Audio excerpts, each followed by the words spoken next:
প্রথমে আমরা একটি প্রশ্ন করব, আপনাকে তার উত্তর দিতে হবে। ভজনের জন্য সুবিধা না সুবিধার জন্য ভজন? উত্তর দিন। জি, ভজনের জন্যই সুবিধা। পাকা করে মনে আছে তো? না হলে আবার ভেবে দেখুন।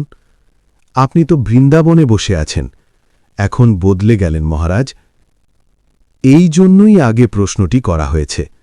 যাদের কাছে সুবিধা আছে ভজনের জন্য তারা হাত তুলুন, আর যারা মনে করেন সুবিধার জন্য ভজন তারা হাত তুলুন। দেখুন, বেশিরভাগই দ্বিতীয় দিকেই। আপনারা আমাদের কথা বোঝার চেষ্টা করুন।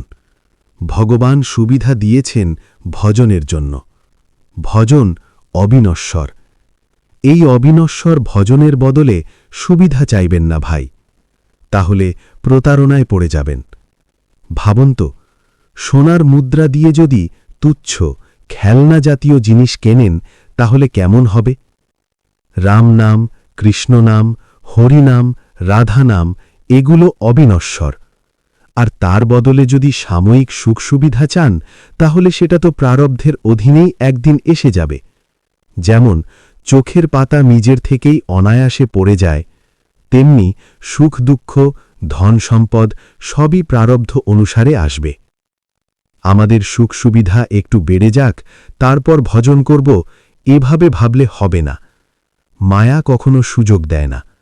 এখনই ভজন করে নিন, বাকি সব তো চলিতেই থাকবে।